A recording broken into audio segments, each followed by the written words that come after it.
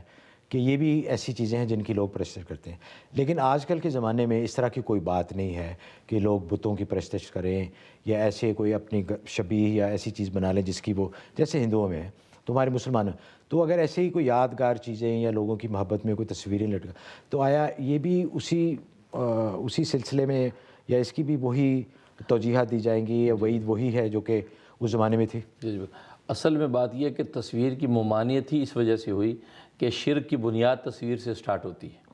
اس زمانے میں بھی جو بت پرستی ہوتی تھی، بت تراشی ہوتی تھی، تو پہلے تصویر بنائی جاتی تھی، اور ابلیس نے بھی جب حضرت نوح علیہ السلام کے بعد جب بت پرستی کو جو انسانیت کے اندر پھیلایا، تو سب سے پہلے تصاویر، تو وہ مقدس جو بزرگ تھے ان کی تصاویر دیواروں پہ لٹکوائیں۔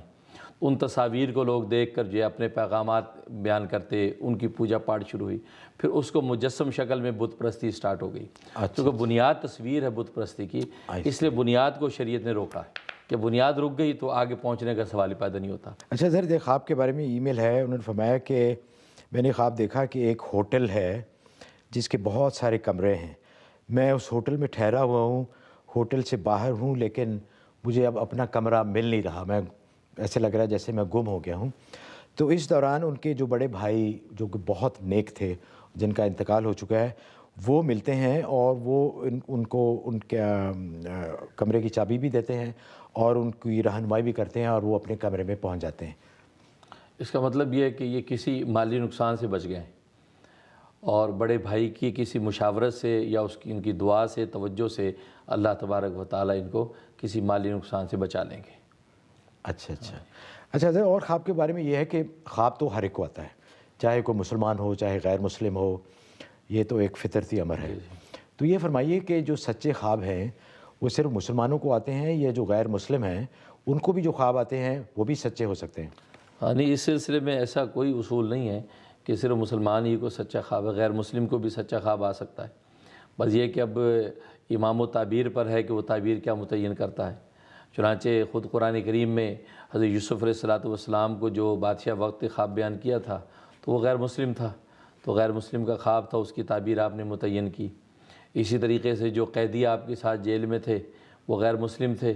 بت پرست تھے، تو آپ نے ان کے خوابوں کی تعبیر ان کو متعین کی اس کے مطابق۔ تو غیر مسلم کو بھی سچا خواب آ سکتا ہے، یہ ہے کہ تعبیر متعین کرنے والا تو جو صحیح تعبیر متعین کر دے اس سے ان کو فائدہ ہوگا۔ بریک پہ جانے سے پہلے ایک اور ای میل آپ پڑھ لیں۔ ای میل یہ ہے، انہوں نے بھی خواب کے بارے میں فرمایا ہے کہ بہت ہی جانور جو ہیں ڈراؤنے ان کو خواب میں آتے ہیں، اور مستقل طور پہ ان کو یہ خواب آ رہی ہے کافی دنوں سے، اور یہ ہوتا ہے کہ یہ پھر خواب سے ڈر کے اٹھ جاتی ہیں، اور پھر دوبارہ یہ اس خوف سے سو نہیں پاتی ہیں کہ دوبارہ وہ جانور آ کے ان کو ڈرائیں گے۔ تو بہت پریشان ہے۔ ایک تو یہ فرما دیجیے کہ آیا ان کو کوئی کنسرن ان کو ہونا چاہیے، اس کی وجہ سے کوئی ڈرنے کی بات ہے؟ اس میں سانپ، انہوں نے لکھا ہے کہ سانپ بھی ہیں اور دوسرے ڈرانے جانور، بچھو وغیرہ اس قسم کے بھی ہیں۔ اس کا مطلب یہ ہے کہ ایسا لگتا ہے کہ کوئی شخص آپ پر جادو کرنے کی کوشش کر رہا ہے، اور اس لیے یہ شیطانی جو چیزیں آپ پر ظاہر ہوتی ہیں، تو اس کے لیے آپ سورۃ